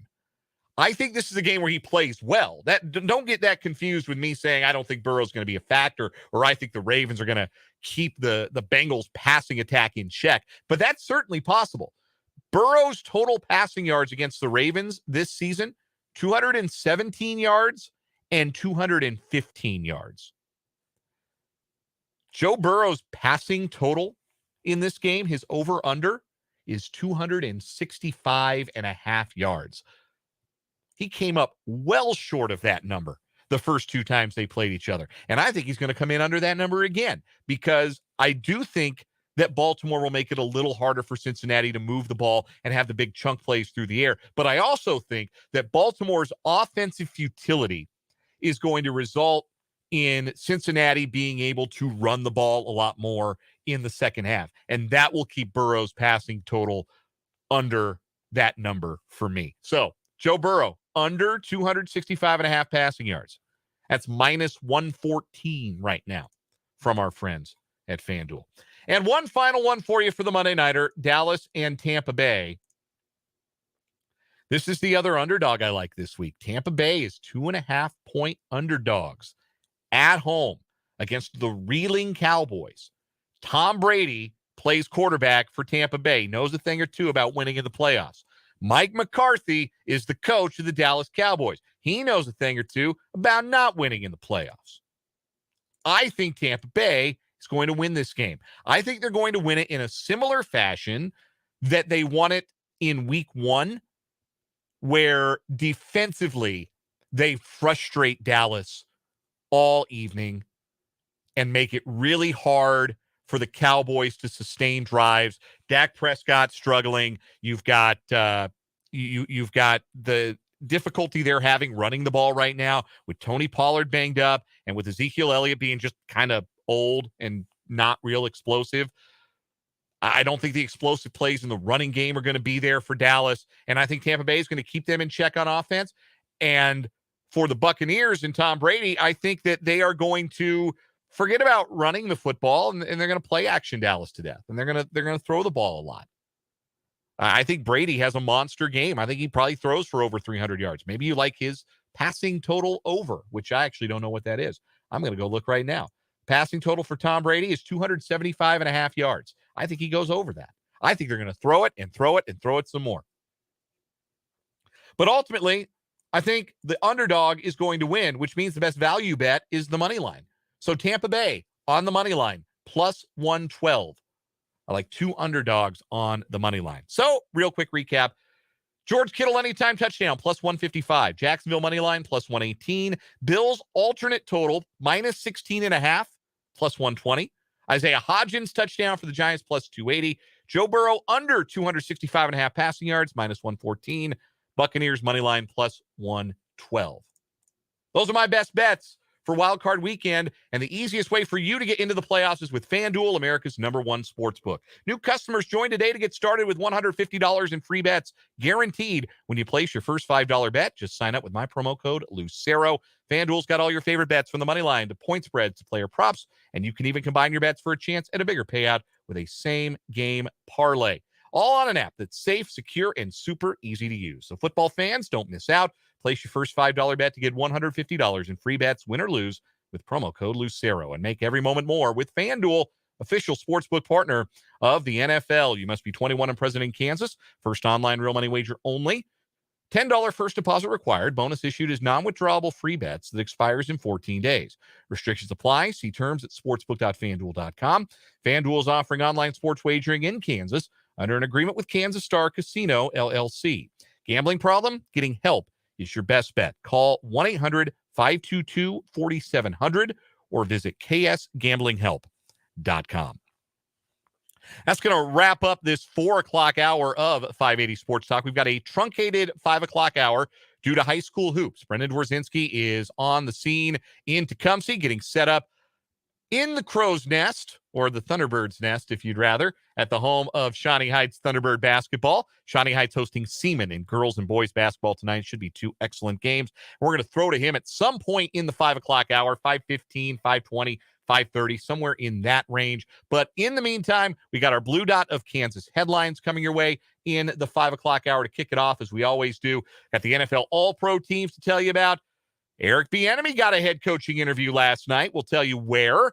And also, Kansas City Royals reached some arbitration agreements with several of their players today.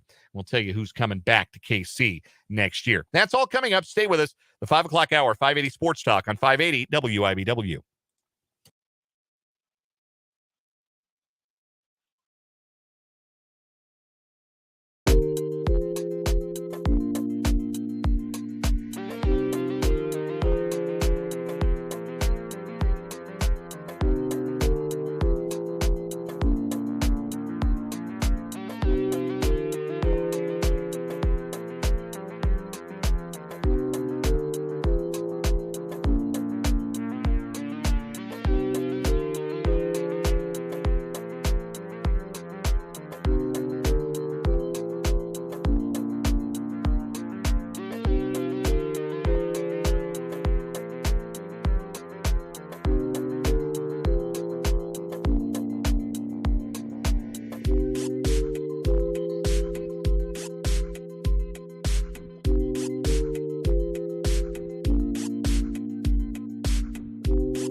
Let's get it. Final hour of the day, final hour of the week on 580 Sports Talk.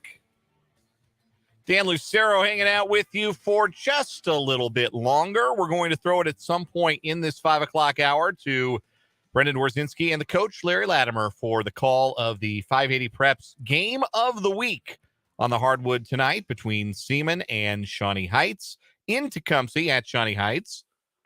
You'll be hearing from them shortly. We look forward to bringing that one to you tonight here on 580 Sports Talk. Appreciate you listening along, whether you're tuned in on 580 WIBW, FM 104.9, on the YouTube stream. Hello there on YouTube, youtube.com/@sportson580, or you can just put Sports on 580 WIBW into the search bar on YouTube. That'll bring up our page, our account. You can subscribe, you can watch, you can interact with the show in the YouTube comments. You can also hit us up on the Big O Tires text line, 785-272-9429. Couple of things I would love to be wrong about. Mark from the YouTube comments says, I think the Seahawks might win on Saturday. It's hard to beat a team 3 times in a season. Traditionally, that has not been the case, unfortunately. It's actually teams... I think I saw teams playing a team they beat twice for the regular season are 14-9 when they play in the playoffs, which may not be as good as you thought, but it certainly doesn't suggest that there's an advantage for the team that lost twice in the regular season. Again, Mark, would love for you to be right. That'd be awesome. I'd come in with a big old grin on my face on Tuesday, that's for sure. Also from the Big O Tires text line, a text from our good friend in the 402 hitting us up asking if I think Sky Thompson can lead the Dolphins to a dub. I don't. I just, there hasn't been anything from Skylar Thompson in his brief time on an NFL field in meaningful games that suggest that he's going to go on the road in the playoffs and outduel Josh Allen. Like, do I think that Skylar Thompson is going to play in the NFL for a long time? I do. Do I think that he may do better with some other starting opportunities that he gets down the road when he's not a rookie? Certainly possible. Do I think this is a matchup he can go and lead Miami to a win? I do not. I do not see it. But again, would love to be wrong because that would be a great story. It would be very cool, obviously, for the former Kansas State Wildcat, Skylar Thompson, to put that on his resume, a playoff win on the road against Josh Allen. And I think most Chiefs fans wouldn't mind having one less impediment between them and a return to the Super Bowl. But anyway, keep it up on the Big O Tires text line. We love to hear from you. I love to hear from you. 785-272-9429. Let's get into the headlines. The Blue Dot of Kansas headlines. You can check them out online, blue.kansas.com, and consider their peak performance safety check. They check all the stuff that needs checking. Your furnace, your AC, your plumbing. Once a year, all for one low price. blue.kansas.com. We start with the 2022 Associated Press NFL All-Pro team. 50 media members vote on the All-Pros. 4 Kansas City Chiefs earned first-team All-Pro honors, including quarterback Patrick Mahomes, who received 49 of the 50 votes for All-Pro quarterback, first-team All-Pro quarterback. A very strong indicator that Patrick Mahomes is going to win his second MVP award here in just a few weeks. Also selected first-team All-Pro tight end Travis Kelce, interior lineman Chris Jones, and punter Tommy Townsend. The players named him to their All-Pro team, and now the writers put Tommy Townsend on the first-team All-Pro list. The other first-team NFL All-Pros on offense, Josh Jacobs is the running back. The receivers are Justin Jefferson, Tyreek Hill, and Devontae Adams. From left to right on the offensive line, it's Trent Williams, Joel Bitonio, Jason Kelce, Zach Martin, and Lane Johnson, pair of Philadelphia Eagles on the first-team offensive line. On defense, the edge rushers are Nick Bosa and Micah Parsons. Joining Chris Jones on the interior line is Quinnen Williams of the Jets. The linebackers, Fred Warner, Roquan Smith, and Matt Milano. Cornerbacks, Patrick Surtain II and Sauce Gardner. Safeties, Minkah Fitzpatrick and Talanoa Hufanga. Las Vegas' Daniel Carlson is the first-team All-Pro kicker. The kick returner is Green Bay's Keyshawn Nixon. The punt returner, New England's Marcus Jones. Jeremy Reeves of the Manders is the special teamer. And there's a first-team long snapper. I was probably aware of this at some point and forgot, but I like that they put long snappers on the All-Pro team. Minnesota's Andrew DePaula is the first-team All-Pro long snapper.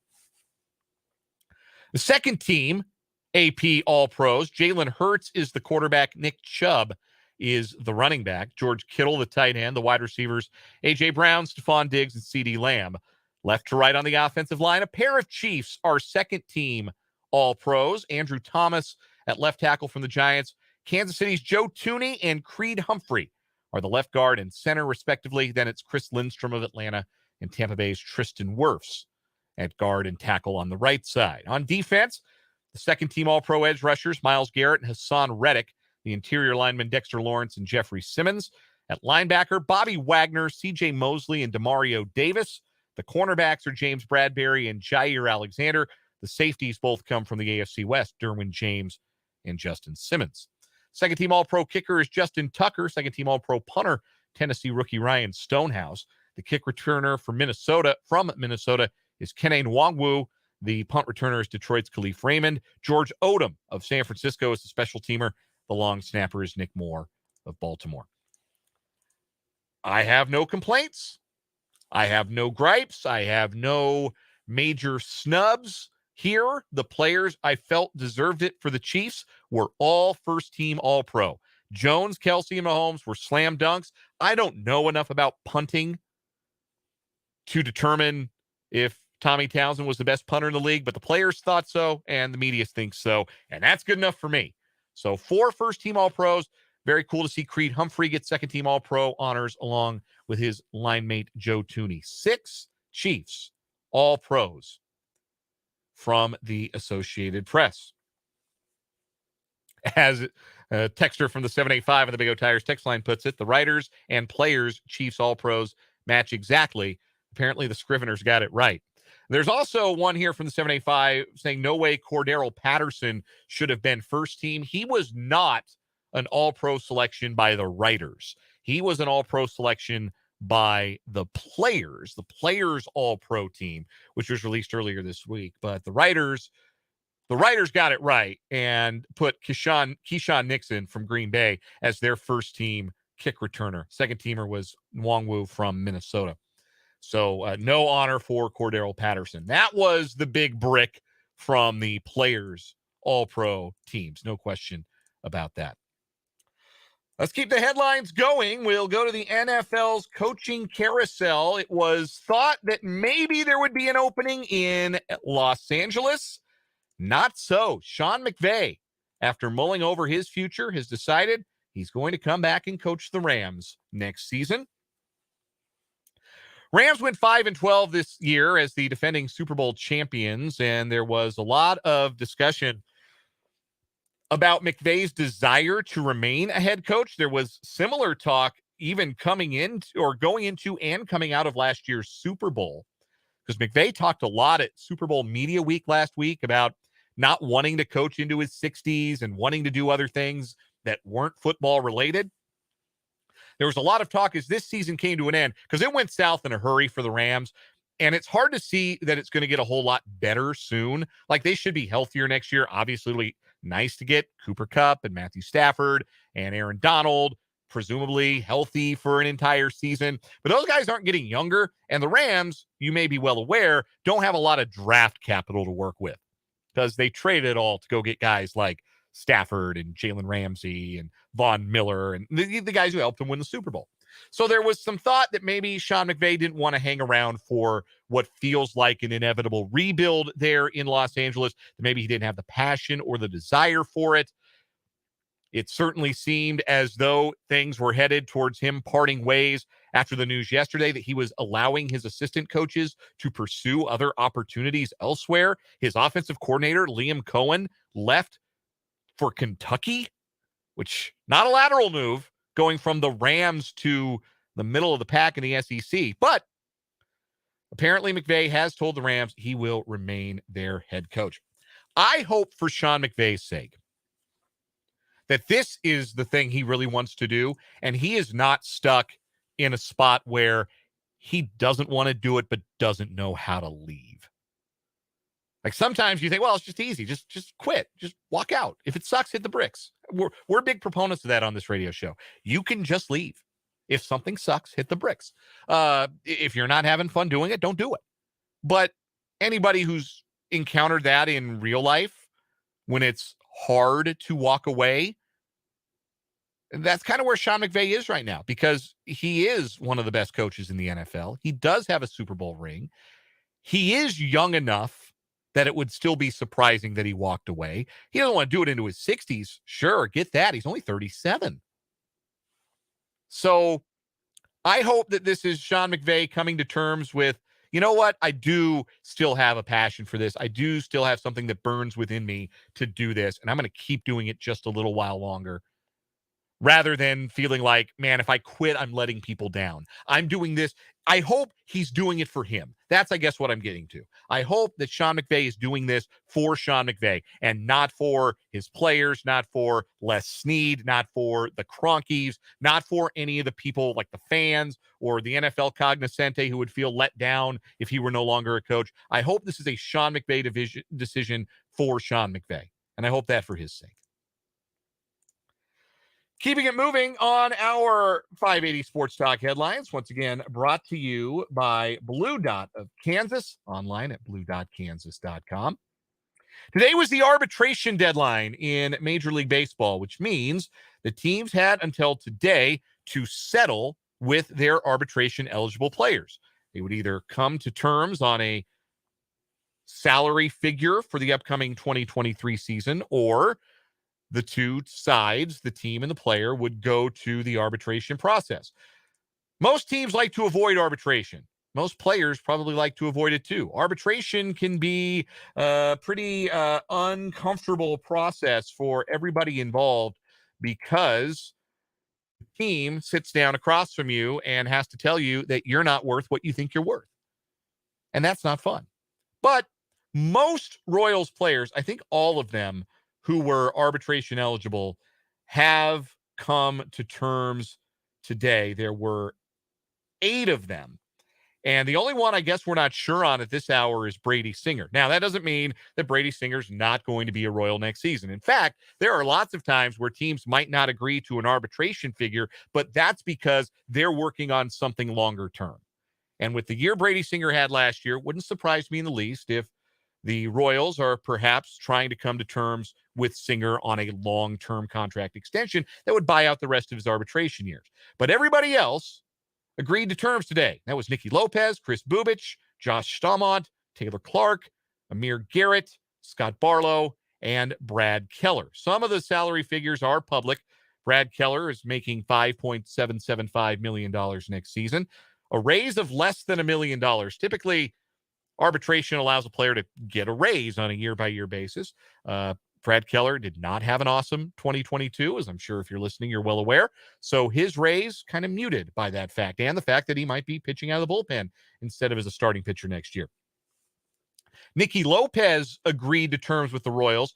He's going to make $3.7 million next year. The reason that's noteworthy is because last year, Lopez and the Royals actually did go to trial. They went to an arbitration hearing, and Lopez ended up making $2.5 million, just over $2.5 million. Taylor Clark, $1.15 million. Fairly reliable bullpen arm last season, who didn't walk a lot of guys. There's certainly value in that, particularly given that the Royals, just the state of things for the Royals last year, where they walked the world out of the bullpen. But Taylor Clark will be back, and all those other players will be back as well. And again, Brady Singer, I wouldn't assume necessarily that it's an acrimonious arbitration process coming up.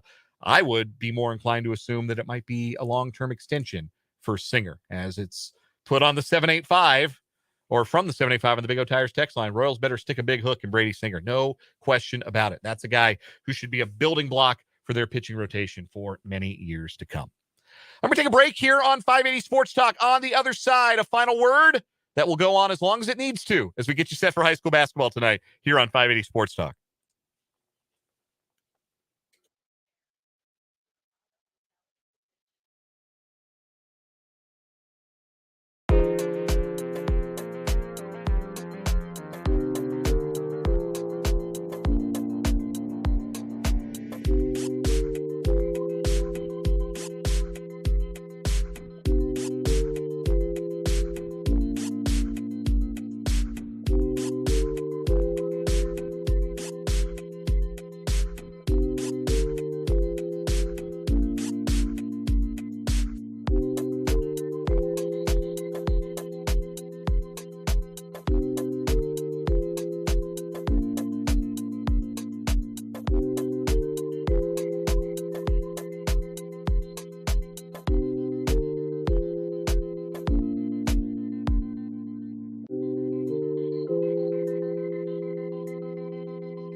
We are going to wrap up this edition of 580 Sports Talk eventually. We are on standby for high school hoops tonight. The Shawnee Heights Thunderbirds and the Seaman Vikings from what we colloquially refer to as the Bird Cage in Tecumseh at Shawnee Heights High School. Brendan Dworzinski and Larry Latimer are locked and loaded and ready to rock and roll.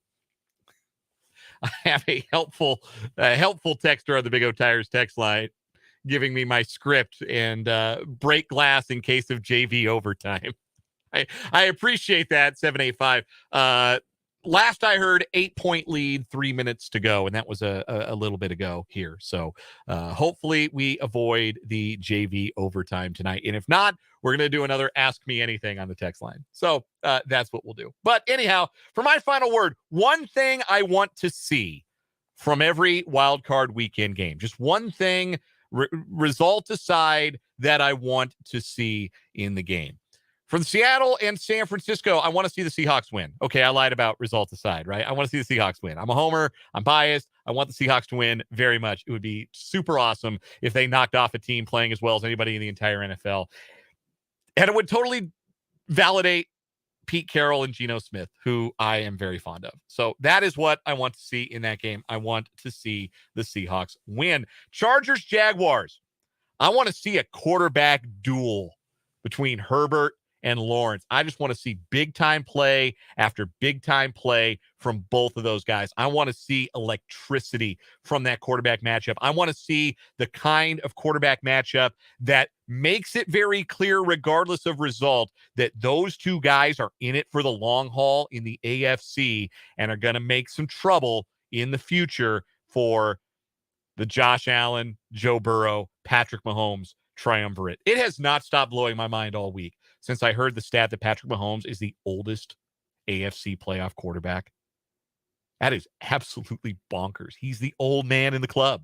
Patrick Mahomes, 2 MVPs. Now he's the old guy. He didn't win his second MVP this year.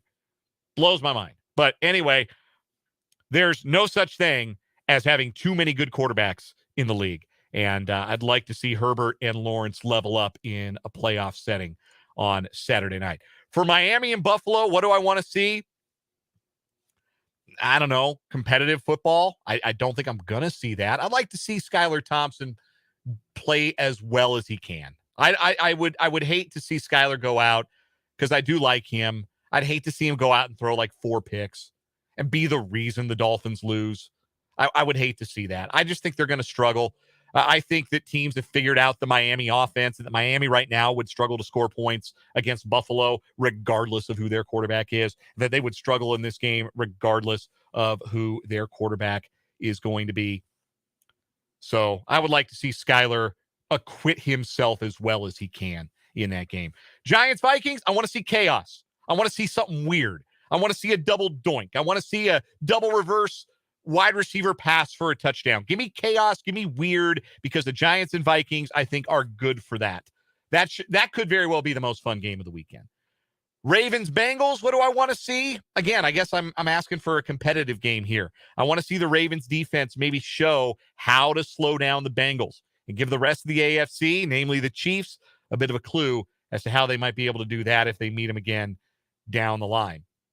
And Cowboys, Buccaneers, I just want whoever loses that game, I want it to be as funny as possible so we can get off some jokes when we're back here on Tuesday. We're either going to joke at the Cowboys' expense or we're going to joke at Tom Brady's expense, but there will be jokes as long as there are jokes to be had. And that is what I am hoping for in this Wildcard Weekend. I am hoping that you all have a wonderful weekend yourselves, and thank you very much for tuning in to 580 Sports Talk this evening. Again, Brendan and I are off on Monday. So is Mic'd Up. We're taking Martin Luther King Jr. Day off to spend time with our families and loved ones. We will be back with you on Tuesday to recap Wildcard Weekend, to preview the Sunflower Showdown on the Hardwood, and so much more. Mic'd Up from noon to 3. Brendan and I here on 580 Sports Talk from 3 to 6. High school basketball coming your way next from Tecumseh. It's Shawnee Heights hosting Seaman. The girls first, the boys to follow. Enjoy the game tonight. Have yourself a great weekend. For Brendan Dworzinski, I'm Dan Lucero.